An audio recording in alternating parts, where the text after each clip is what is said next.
In episode number 3 of the podcast, Forgotten Sound of Flamenco, I invite you to reflect on this question.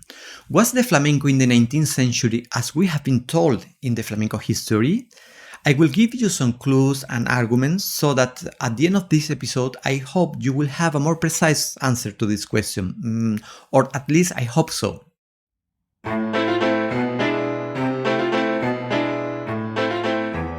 Sounds that once were listened. Sounds that once were enjoyed. Sounds that once were danced. Sounds relegated to oblivion. And yet, there is still something we can do for them. Let us summon them. Let us summon them. Welcome to the podcast Forgotten Sounds of Flamenco. My name is José Miguel Hernández Jaramillo, and I invite you to enroll in this journey through the sounds, stories, spaces, and people that were part of the 19th century flamenco.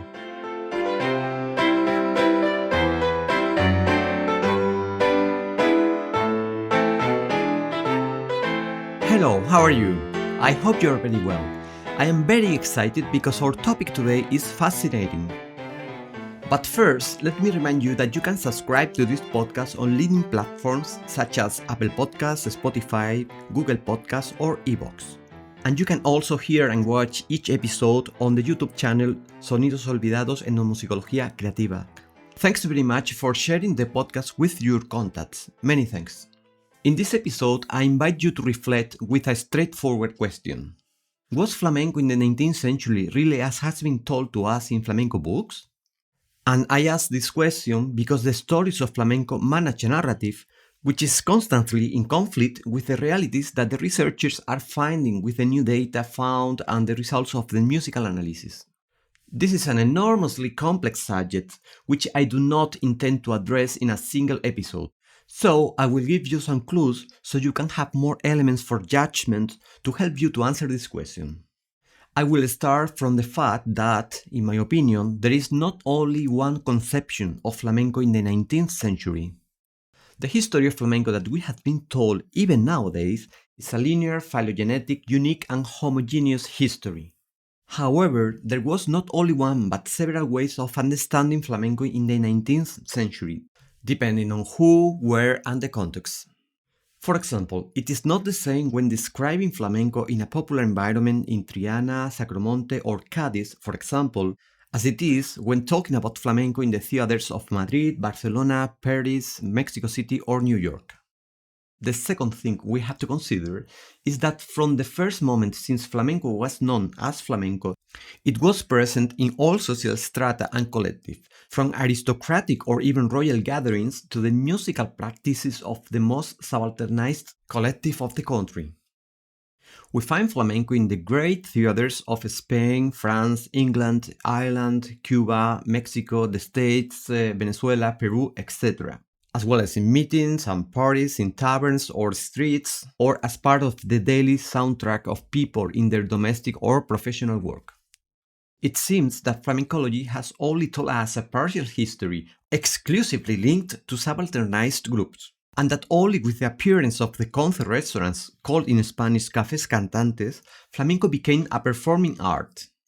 We will see in future episodes of this podcast how it was not entirely the case. There is no doubt that flamenco was always a popular art, but it was also a performing art. I'd say that this commercial performing dimension made flamenco change so much in such a short period, as it was subject to a continuous process of creation and integration of foreign musics to satisfy the demands of an urban public that attended theaters and cafes. Thirdly, we should not consider flamenco as something ancestral. I still hear that we must go back to Greeks, Roman, or centuries ago to find traces of flamenco. This narrative is lovely, especially for those who love archaeology and history, but it is very complicated or impossible to prove its veracity. Flamenco has only a little more than a century and a half of history, and to go back so far in time, like centuries or even 1,000 years, to find flamenco elements seems reckless. Fourthly, flamenco was never really in danger of disappearing. After many years of research, I have yet to identify any historical period in which this was the case, quite the contrary. Obviously, the people who warned of this supposed danger has their arguments. In some episodes of this podcast, I will analyze why there was always this haunting ghost on the flamenco and from which positions, both epistemological and personal, these bad omens of the future of flamenco were enunciated. In contrast, the fifth aspect I would like to comment on is that flamenco was a global phenomenon, not only Andalusian. We find flamenco all over Spain and abroad from the beginning, and it was trendy, especially in the last quarter of the 19th century all over Spain. I would say the most popular music there was at that time. You only had to check online digital archives to find flamenco artists, songs and dances in every corner of Spain and many places in America and Europe. Therefore, considering flamenco only in Andalusia seems to me a very reductionist vision of the phenomenon. And I say this because, as you know, I am from Seville, I am Andalusian, and I am very proud of the cultural production that has always emanated from my area. Still, it is essential the consideration that flamenco had outside the Andalusian borders because it is a vital element to understand how flamenco came to be as we know it today. The sixth aspect refers to the fact that the history of flamenco has been written normally in a very local Andalusian environment, usually by Andalusian scholars, artists, and writers. In the 19th century, the scholars of other parts of Spain, especially in the great capitals such as Madrid or Barcelona, only sometimes wrote well about flamenco. This was, among other reasons, because of the so-called anti-flamenco trend of the last decades of the 19th century, which I will explain in another episode. Therefore, history has necessarily biased and has excluded an essential part of the flamenco phenomenon. Seventh, flamenco music was written from the beginning and in abundant quantity. Therefore, it is possible to know flamenco music from pre-phonographic times. I will also talk about this deeply in future episodes.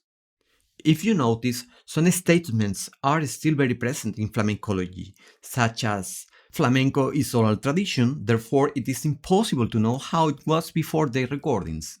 Or it is also common to hear something like, the scores of flamenco songs are inspirations of composers, but they do not reflect how flamenco really was. What worries me the most is that this is still repeated today in the teaching of flamenco in conservatories or master in Spanish universities, as well as in campaigns and institutional productions such as educational texts and books for schools. This means that we are missing part of the richness and musical diversity that flamenco had in the 19th century. The eighth topic is the 19th century flamenco differs slightly from what we know today. Flamenco underwent a remarkable transformation at the beginning of the 20th century, so we should not research and analyze 19th century flamenco considering it to be the same as contemporary flamenco. So, considering 19th century flamenco as today's flamenco may cause that some research results are only partially correct. I will give you an example. Years ago, it was published in YouTube the video of Carmencita. If you don't know this video, I recommend you to watch it. You can search it by Carmencita or Baile de Carmencita or Carmencita Dance. It was filmed in 1894 by Edison, and in this film, Carmen Dauset, Carmencita, from Almería, appears performing one of her dances. Well, as I was saying, when this video was published, only by the way of dancing without considering any other type of documentary or analytical sources, some researchers commented that what she was dancing was not flamenco but some folkloric dance like the jota. These people probably came to this conclusion because Carmencita's movements and steps in this film are not performed now in flamenco dancing. But this does not mean that they were not part of the flamenco dance at that time. And here is where I'd like to ask you, can we ignore this reality just because it doesn't conform the current flamenco dance standards? Well, I don't think so, because we would be missing out on a marvel that we are cancelling from the history of flamenco simply because of ignorance. Finally, the ninth aspect I would like to comment on is that unfortunately, research on 19th century flamenco normally has not been entirely rigorous and correct. All kinds of prejudices has distorted the narration of the flamenco at that time. I will not delve into this subject now. Still, you will see many examples of this through this podcast, as we discussed in the past episode that happened with the research of the petenera or the jarabe. I could comment more about all this, but if we only consider these 9 points, we can see that it totally changed what we have been told about the history of flamenco. We can see how many things do not fit with the reality happened in the 19th century flamenco. And we can also discover a new tremendous dimension of flamenco and how far it went. In my opinion, what really happened was even more beautiful and exciting than what the official history of flamenco says. In this episode, I intended to make, let's say, a panoramic tour of fundamental aspects to understand the flamenco in the 19th century. These have only sometimes been considered when writing the history of flamenco. In future episodes, I will go into detail of each of the points that I have mentioned. Stay calm, don't worry if this episode has been a little dense.